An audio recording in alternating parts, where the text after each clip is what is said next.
오늘 본문에는 유명한 기적이 나옵니다.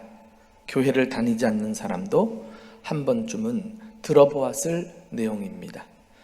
예수님께서 여자와 아이들을 빼고 성인 남자만 약 5,000명을 먹이신 사건입니다.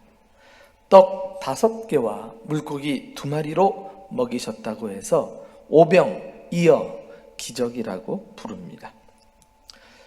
이 기적은 마태복음과 누가복음, 마가복음, 그리고 요한복음, 사복음서에 모두 기록되어 있는 유일한 기적 사건이기도 합니다. 서로 각기 다른 시간과 공간에 살았던 이 복음서 기자들이 빼놓지 않고 기록할 정도로 오병이어 기적은 당시에도 매우 유명했던 사건이었던 것 같습니다. 그만큼 오병이어 기적은 증인들도 많은, 또 역사의 기록도 남겨져 있는, 역사상에 실제 일어났던 사건이라는 사실을 우리는 보게 됩니다. 이 사건의 발단을 들여다보면 오병이어 기적은 예수님께서 당신을 따라온 무리들을 고치시고 그들에게 말씀을 가르치심으로 시작이 됩니다. 예수님은 그들을 불쌍히 여김으로 바라보셨다고 했습니다. 14절 보시면 예수께서 나오사 큰 무리를 보시고 불쌍히 여기셨다. 왜 불쌍히 여기셨을까요? 예수님은 무리들의 영적인 상태를 보셨던 것입니다. 마가복음에서는 마가가 구체적으로 다음과 같이 진술하고 있는데 함께 보실까요? 마가복음 6장 34절이에요. 시작. 예수께서 나오사 큰 무리를 보시고 그 목자 없는 양 같음으로 인하여 불쌍히 여기사 이에 여러 가지로 가르치시더라. 예수님의 눈에는 무리들이 목자 없이 방황하는 그런 양처럼 보였습니다. 그들을 그냥 내버려두면 길 잃은 양이 사나운 짐승에게 잡아먹히듯이 죄 가운데서 방황하다가 결국은 사망과 심판에 이르게 될 것입니다. 여기서 깨닫는 중요한 기적의 원리가 있습니다. 모든 기적에는 기적이 일어날 만한 배경이 있다는 것입니다. 그 기본적 배경은 바로 불쌍히 여기는 마음이에요. 불쌍히 여기는 마음이 기적을 만들어냅니다. 불쌍히 여기사, 이 말을 영어 성경에서는 compassion, 동정, 연민 이런 단어로 쓰여져 있는데 com은 함께한다, passion, 마음, 혹은 또 정, 이런 것을 가르치잖아요. 그러니까 마음을 함께 나누는 것이 동정이요 불쌍히 여기심이라고 할 수 있습니다. 지금 예수님은 무리들을 그와 같은 연민의 눈으로 바라보시면서 그들이 가지고 있는 마음속 깊은 고통, 삶의 아픔을 들여다볼 수 있었습니다. 그들의 절망, 그리고 심지어는 저녁 시간이 되자 그들의 배고픔까지도 주님은 동정하고 계셨던 것입니다. 하나님이 인간을 불쌍히 여기심, 소위 하나님의 컴패션, 이것은 하나님께서 역사를 이끌어 가실 때 중요한 동인입니다. 주님이 우리를 축복하실 때도 불쌍히 여기사, 우리 병을 고치실 때도 불쌍히 여기사, 우리를 구원하신 중요한 동인도 불쌍히 여기신 데서 비롯되었습니다. 하나님은 인간의 죄와 심판에 대해서 연민을 느끼십니다. 사람들의 죄를 슬퍼하십니다. 그리고 죄값으로 사람들이 지옥으로 떨어져 심판을 받을 것을 가슴 아파하십니다. 그래서 사랑하는 아들 예수님을 이 땅에 보내주신 것이 아닙니까? 십자가가 무엇일까요? 나는 예수님의 십자가 사건이야말로 하나님의 컴패션을 가장 잘 보여준 사건이라고 생각합니다. 하나님께서 인간의 죄와 고통을 한 몸으로 함께 느끼신 사건이 바로 십자가 사건인 것입니다. 예수님은 십자가 위에서 엘리 엘리 라마 사박다니 외치시면서 죄를 심판하시는 하나님의 공의를 몸소 겪으십니다. 죄 때문에 심판받고 지옥에 가는 인간의 고통을 예수님은 그대로 십자가 현장에서 느껴 주셨던 것입니다. 이 연민의 정, 불쌍히 여기는 마음, 이것이 인간들을 죄에서 구원하는 십자가의 기적을 일으키신 줄 믿으시기를 축원합니다. 오병이어 기적은 단순히 많은 사람들이 예수님이 불쌍히 여기셔서 기적을 일으켜 배불리 먹었다, 이 사실을 알려주기 위한 기록은 아닙니다. 제자들에게 떡을 떼어 나누어 주셨던 그 모습 속에서 오늘날 우리들이 행하는 예수님이 친히 제정하신 성만찬의 모습을 떠올리게 합니다. 그렇습니다. 이 오병이어 기적사건의 본질은 예수님 자신이 생명의 떡이심을 나타내기 위한 의미를 담은 표적이었던 것입니다. 요한복음 6장에 가서 보시면 동일한 오병이어 기적사건이 기록되어 있는데, 이 사건 다음에 예수님께서 이 오병이어 기적을 의미를 풀어주시는데 바로 이때 하시는 말씀이 나와요. 바로 성만찬과 연결되어 있는 말씀이에요. 우리 한번 요한복음 6장 35절을 다 같이 읽어보실까요? 시작. 예수께서 이르시되 나는 생명의 떡이니 내게 오는 자는 결코 줄이지 아니할 터이요 나를 믿는 자는 영원히 목마르지 아니하리라. 많이 들어보셨죠? 이것이 성만찬의 교훈이 아닙니까? 그리고 그 교훈은 예수님께서 떡을 만들어 인간의 육체를 배불리시는 사건을 통해서 상징적으로 우리에게 나타내기를 원하셨습니다. 그렇습니다. 떡을 먹어야 육신이 사는 것처럼 생명의 떡이신 예수님을 믿어야 우리 영혼이 지옥에서 멸망당하지 않고 영원히 살게 될 줄로 믿습니다. 여러분, 이 기적은 또한 우리에게 풍성한 삶의 축복을 약속해 주고 있습니다. 오병이어 기적을 통해 많은 사람을 배불리 먹이신 것처럼 주님은 믿음으로 그를 따르는 자들의 삶을 풍성하게 채우시고 필요를 공급해 주실 것입니다. 요한복음 10장 10절에 내가 온 것은 양으로 생명을 얻게 하고 구원하는 거죠. 그러나 주님의 계획은 여기서 끝나는 것이 아니라 더 어떻게? 풍성히 얻게 하려 하심이라. 예수님의 구원은 장차 천국에 들어가서만 우리가 누리는 복이 아니라 이 땅과 내세에서 풍성하신 주님의 부요를 누리고 사는 것이 영육간의 전인 구원이라고 할 수 있습니다. 우리는 오병이어 기적을 통해서 이와 같은 풍성한 삶의 축복을 경험하는 원리를 배우게 됩니다. 오늘 본문 속에서 예수님의 세 가지 말씀에 우리가 한번 좀 주목했으면 좋겠어요. 기적을 경험하는 첫 번째 원리는 첫 번째 말씀에서 나와요. 너희가 먹을 것을 주어라. 한번 따라할까요? 시작. 너희가 먹을 것을 주어라.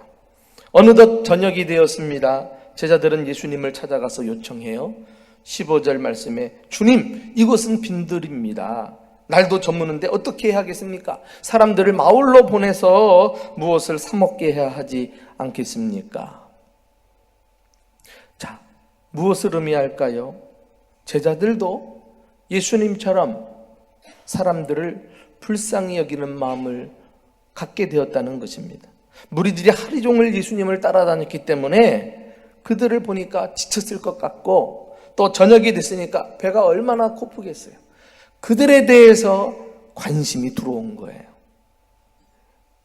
그들의 절박한 상황을 이해하고 그들과 함께 아파하면서 그들의 문제를 주님 앞에 가지고 나옵니다. 자, 이제 아까 말씀드린 대로 불쌍히 여기는 마음에서 기적이 출발한다 그랬는데 기적이 일어날 분위기는 갖추어졌어요. 그런데 예수님이 제자들에게 하신 말씀은 기적이 일어나기 위해 우리가 정작 갖추어야 할 첫 번째 조건, 원리를 깨우쳐 줍니다. 그게 무엇이죠? 우리 16절 말씀 다 같이 읽어보겠습니다. 시작. 예수께서 이르시되 갈 것 없다. 너희가 먹을 것을 주어라. 너희가 먹을 것을 주어라. 정말 황당한 말씀이라 하지 않을 수 없습니다. 제자들에게 뭐가 있단 말입니까? 그날 저녁 동일하게 빈털털인데요. 누구보다도 제자들의 상황을 잘 아실 법한 예수님께서 어찌 말도 안 되는 이런 말을 하시는 것일까요? 너희가 먹을 것을 주어라. 이 제자들을 곤혹스럽게 만드는 것은 결코 아닐 것입니다. 이 말씀에는 특별한 의미가 담겨 있는데 예수님께서 어디서 먹을 것을 구해오라 이렇게 채근하시는 말씀이라기보다도 너희가 바로 저들의 아픔을 짊어져라. 감당해라. 책임져라. 이렇게 도전하는 말씀이라고 할 수 있습니다.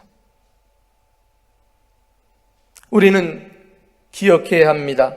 오병이어 기적은 빈들에서 굶주리던 수많은 사람들에 대해서 단지 불쌍히 여기는 마음으로 끝나지 않고 더 나아가서 그들에 대한 책임감을 갖게 될 때 비로소 일어났다는 사실을 우리는 놓쳐서는 안 될 것입니다. 지금도 마찬가지예요. 예수님은 당신과 함께 같은 마음으로 아파하고 고통을 느끼고 책임질 사람들을 찾고 계십니다. 다른 사람의 고통이 나의 고통이 되어 예수님께 나와서 주님, 저들을 어떻게 해야 하겠습니까? 이렇게 부르짖는 사람들을 찾아서 그들을 통해서 기적을 일으키시는 것입니다. 나라가 혼란스럽고 어려움을 겪을 때 남의 문제인 것처럼 등을 돌리는 것이 아니라 나라의 아픔이 나의 아픔이 되고 그래서 하나님, 이 나라를 어찌 해야 되겠습니까? 이렇게 나라가 회복되는 것이 나의 간절한 소원이고 교회가 다시금 부흥되는 것이 나의 책임인 것 같은 이런 거룩한 부담감을 느낄 때 주님은 그들을 파트너로 삼으시고 그들과 함께 기적의 현장으로 이끌어 주시는 것입니다. 기억하십시다. 기적이 일어나는 동기는 컴패션, 함께 느끼는 것입니다. 그러나 여기서 멈추시면 안 돼요. 그 아픔과 고통을 함께 느끼면서 그 마음을 하나님께로 가지고 나와서 하나님께 부르짖어 간구할 수 있다면 주님은 우리 기도를 외면하지 않으시고 반드시 받으사 응답해 주실 줄로 믿습니다. 누가 진정한 교회 일꾼일까요? 지금 이와 같이 우리가 예배하는 이 상황이 정상적인 상황이라고 할 수 있습니까? 이렇게 비정상적인 교회 현실을 보면서 하나님의 역사가 지금 그 어느 때보다도 필요하다고 간절하게 느끼면서 기도하는 사람이 진정한 일꾼이 아닐까요?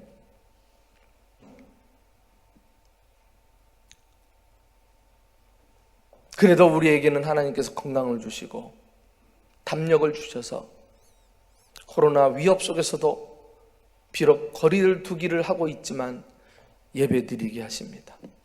나 혼자 예배드리고 가는 것으로 끝났으면 안 돼요. 여러분들 마음속에 교회 나와 예배드리면서 교회에 대한 좀 책임감을 함께 느끼고 주님 앞에 도움을 구했으면 좋겠어요. 주님, 우리나라가 공산화된 것도 아니고 지금 공산당이 쳐들어온 것도 아닌데 어찌 교회들이 문을 닫으며 공예배를 중단하는 이런 처지에까지 이르게 되었습니까? 이 현실이 너무 마음이 아픕니다. 속히 예배를 회복시켜 주세요. 교회를 다시금 예전처럼 부흥시켜 주세요. 이런 마음을 가질 수 있기를 주님의 이름으로 축원합니다. 혹이라도 개인적인 사정으로 예배당에 함께 하지 못하고 집에서 이 시간 온라인으로 예배를 드리는 분들, 지난 시간에는 3부 예배 시간에 중예배실도 가득 차가지고 영상으로 예배를 드렸는데요. 여러분들은 이렇게 온라인 예배를 집에서 드리면서 이것이 그냥 쉽게 적응을 하고 익숙하게 돼서 아무 감정이 없으시면 안 돼요. 가슴 아파하셔야 돼요. 주님, 언제까지 이렇게 두려움 속에 예배를 드려야 합니까? 교회가 그립습니다. 내 성도들이 보고 싶습니다. 어서 속히 만남을 허락해 주세요. 교회당에 나와 예배 드릴 수 있도록 예전의 상황으로 다시 회복해 주세요. 이런 마음들, 이런 마음만 가지고 있다면 우리가 두세 달 비록 떨어져 있지만은 주님이 이 마음들을 가진 주님의 충성된 일꾼들을 통해서 함께 모이는 날 다시 교회는 이전보다 더 강력한 공동체를 이루고 부흥하게 될 줄로 믿습니다. 그 마음을 꼭 붙드시기 바랍니다. 두 번째, 예수님께서 하신 말씀은 그것을 내게로 가져오라. 본문에는 나오지 않지만 다른 복음서를 보면 예수님께서 제자들에게 너희에게 떡 몇 개가 있는지 가서 알아보라 명령하십니다. 잠시 후에 제자들이 돌아와서 보고하는 내용이 오늘 보면 17절, 18절에 나와요. 우리 다 같이 읽어보실까요? 시작. 제자들이 이르되 여기 우리에게 있는 것은 떡 5개와 물고기 2마리 뿐입니다. 이르시되 그것을 내게 가져오라. 한번 따라합시다. 그것을 내게 가져오라. 그리하여 그 유명한 오병이여 떡 5개와 물고기 2마리를 가지고 온 거예요. 요한복음에 보면은 떡도 그냥 떡이 아니라 보리떡이라고 설명을 붙여놓고 있습니다. 우리식대로 표현하자면 쌀밥도 아닌 꽁보리밥이라는 거예요.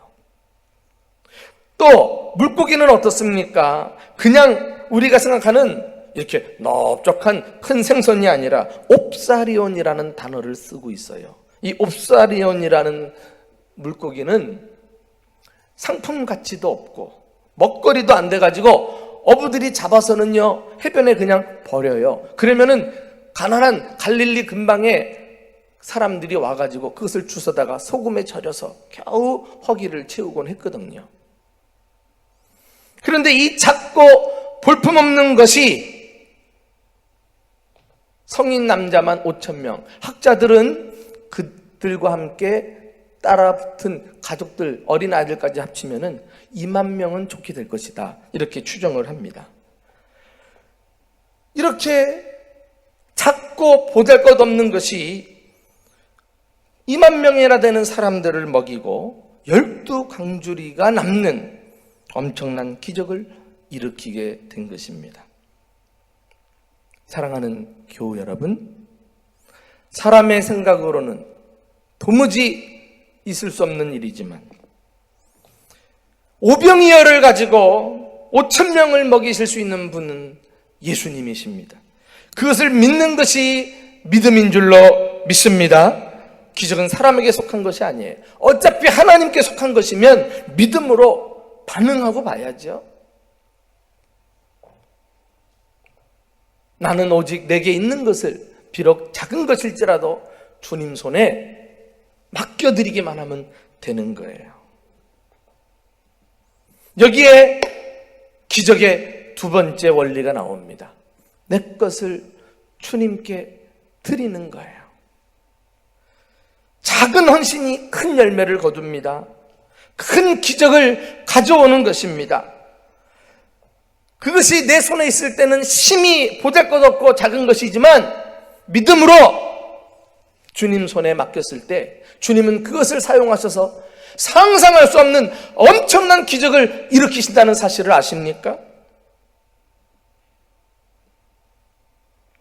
요한복음은 당시의 상황을 좀 더 구체적으로 기록하고 있어요. 우리 요한복음 6장 9절을 함께 읽어보실까요? 자, 시작. 여기 한 아이가 있어 보리떡 5개와 물고기 2마리를 가지고 있나이다. 그러나 그것이 이 많은 사람에게 얼마나 되겠삼나이까. 마태복음 오늘 본문에는 없는 것인데 이렇게 다른 복음서의 기록들을 함께 보면 정황이 잘 구체적으로 더 선명하게 드러납니다. 이것이 얼마나 되겠습니까? 이것 가지고 무슨 기적이 일어나겠습니까? 많이 들어온 우리에게 익숙한 말처럼 느끼지 않습니까? 제자들이 한 이 말이 우리에게 주는 교훈이 뭐예요?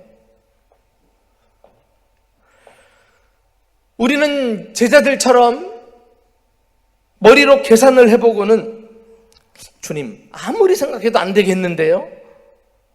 이렇게 우리가 지레 단정을 하고 스스로 포기해버릴 수 있다는 사실입니다.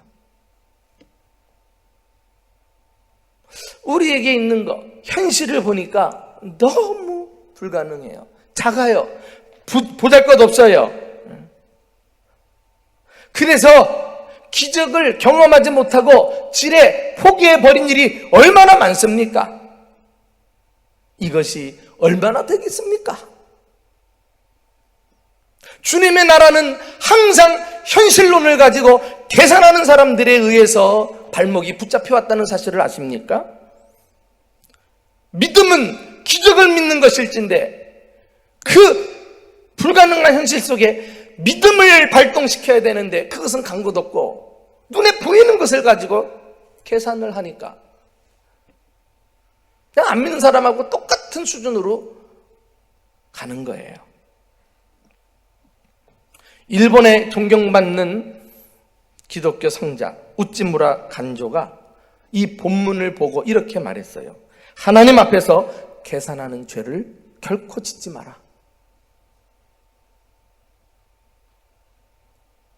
하나님을 인간 이성에 가두지 마세요. 현실만 보고 계산을 앞세우는 사람은 아무 일도 못합니다. 그런 성도들이 모여있는 교회는 죽도 밥도 안 돼요. 점점 살림이 쪼그라들고 신앙은 병들고 한 해 한 해 교회 전통만 늘어나는데 그 전통이 무슨 자랑스럽습니까?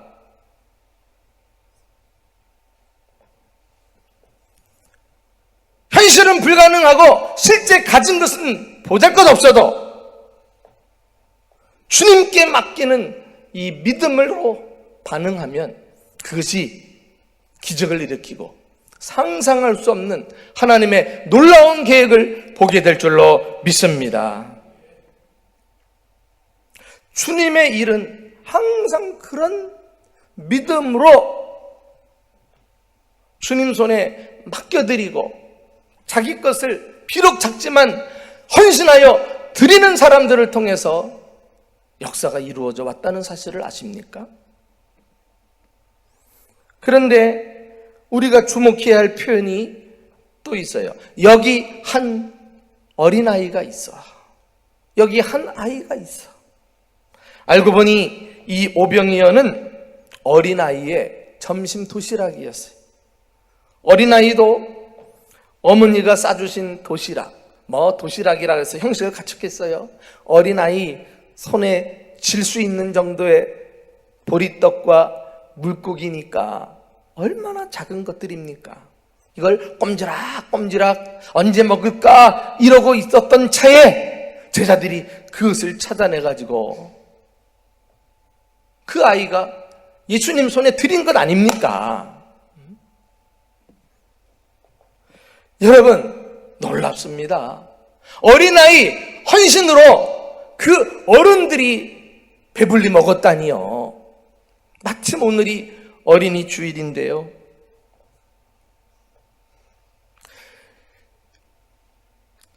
아이고, 코로나19로 함께 모여 예배드리지 못하는 이 주일학교의 이 안타까운 현실을 보면서 너무나 가슴이 아파요. 그러나 오늘 이 말씀을 통해 우리는 다시 한번 소망을 갖습니다.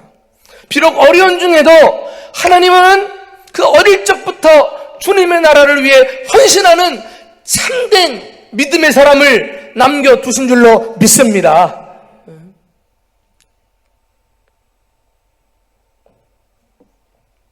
어린 아이들을 말씀으로 잘 양육하면 믿음은 주님이 주시는 것이거든요. 우리는 알 수 없지만 어린아이들이 다 은혜를 받고 감동을 받으면서 영적인 가마 속에 하늘나라 비전을 가지고 주님을 위해서 성장한단 말이에요. 그리고 때가 되면 이 아이들이 비록 어리지만 자기 은사와 자기 시간과 자기 재능을 주님 앞에 드려서 주님은 그것을 사용하셔서 기적을 일으키는 것이 하나님 나라 법칙이라는 사실을 깨달으시기 바랍니다. 나는 여러분의 자녀손들 가운데서도 여기 한 아이처럼 기꺼이 어릴 적부터 헌신하고 주님 앞에 드림으로써 한 나라를 먹여 살리고 세상을 축복하는 존귀한 일꾼으로 쓰임받게 되시기를 주님의 이름으로 축원합니다. 그 소망을 가지고 자녀손들을 마음껏 축복하세요.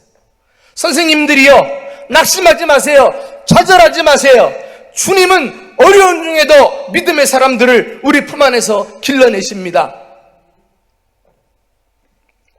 오늘 그 소망을 가지고 지금은 눈으로 볼 수 없지만 그 아이들을 가슴에 품고 기도하며 다시금 함께 모일 때 우리가 더 교육에 힘쓸 수 있기를 당부합니다. 마지막으로 하늘을 우러러 축사하시고,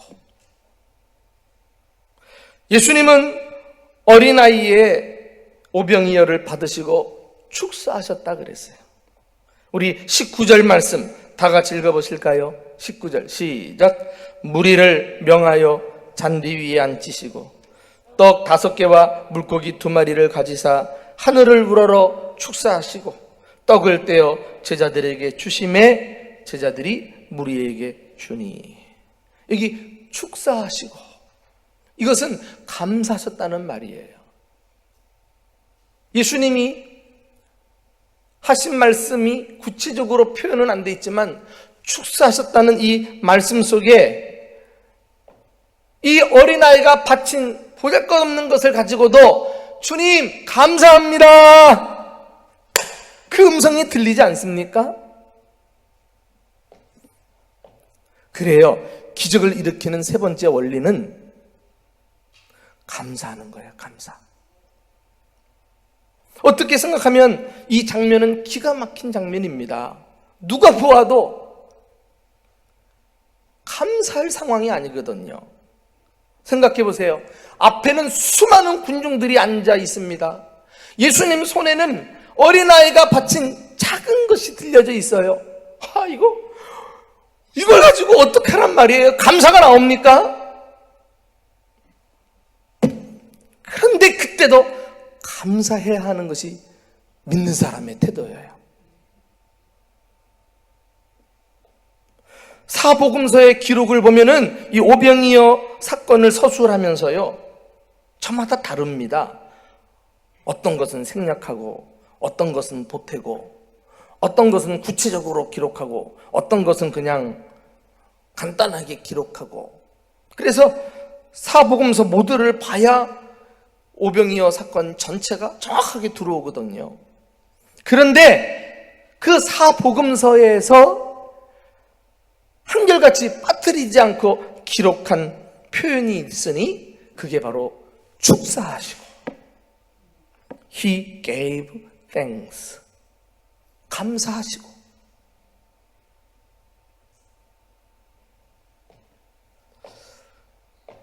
이 말은 당시 유대인들이 먹을 것을 앞에 두고 감사 기도하는 아주 일반적인 행동이라 주석가들이 설명을 했습니다. 주님, 음식을 주시니 감사합니다. 주님께 영광을 돌립니다. 여러분, 감사는요, 뭐 큰 축복을 경험하고 뭐 놀라운 일이 나에게 주어질 때 그때만 감사하는 것이 아닙니다. 감사는 매우 평범하고 일상적인 데서부터 시작된다는 사실을 아십니까? 형편없는 상황에서도 아주 작은 것을 가지고 날마다 감사할 줄 알아야 합니다. 그런 사람의 삶 속에 기적이 일어나는 거예요. 아마도 지금 이 코로나 상황에서 우리의 현실이 이어갔지 않을까 싶어요. 하루하루 근심하면서 근근히 살아가고 있는 이 감사할 수 없는 상황 속에서 감사는 쉬지 않고 계속되어야 합니다.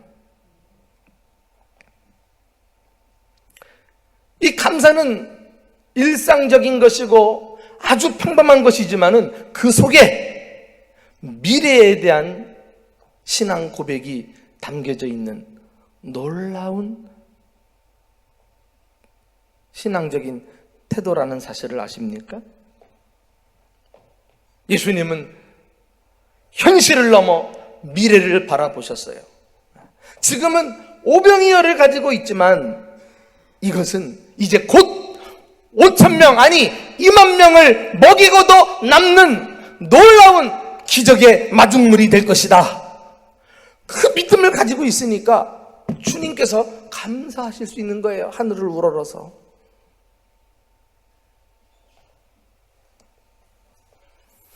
그러니까 감사는 꼭 감사할 일들이 주어지고 엄청난 축복이 주어질 때만 하는 것이 아니라 비록 감사할 수 없는 상황 속에서도 미리미리 감사를 해놓고 봐요. 미리미리 감사하세요. 믿음의 사람만이 할 수 있는 감사예요. 왜? 현실은 한치 앞도 모르지만 주님께서 앞날에 내 가진 것을 가지고 어떻게 사용하실지 이것만 상상하면 막 가슴 벅차다니까. 이 믿음을 가지고 미리 감사하는 거예요. 세상에도 말이죠, 선불자가 있잖아요. 선불요금제. 미리 돈을 내는 거예요. 하나님 나라에는 선불감사제가 있어요. 여러분, 미리미리 감사를 표현하고 감사를 주님께 올려드리면서 때마다 일마다 범사에 감사하며 사시기를 예수님의 이름으로 축원합니다. 그러면 오늘 이 현실을 넘어 주님은 내 멀다는 미래에 기가 막힌 기적을 베풀어 주실 것입니다. 사랑하는 여러분, 얼마나 하나님의 기적을 기대하면서 살고 계십니까? 예수님께서 우리를 위해 준비해 놓으신 풍성한 축복을 얼마나 경험하기를 원하십니까? 너희가 먹을 것을 주어라. 이웃에 대한 책임감을 느끼면서 주님 앞에 나오시기 바랍니다. 그것을 내게로 가져오라. 비록 작고 보잘것없는 것이지만 주님 손에 믿음으로 드리기를 힘쓰세요. 주님께 맡겨드리세요. 하늘을 우러러 축사하시고 현실을 넘어 미리미리 감사하며 살아보십시오. 우리 삶 가운데 놀라운 오병이어 기적이 날마다 일어날 수 있기를 예수님의 이름으로 축원합니다.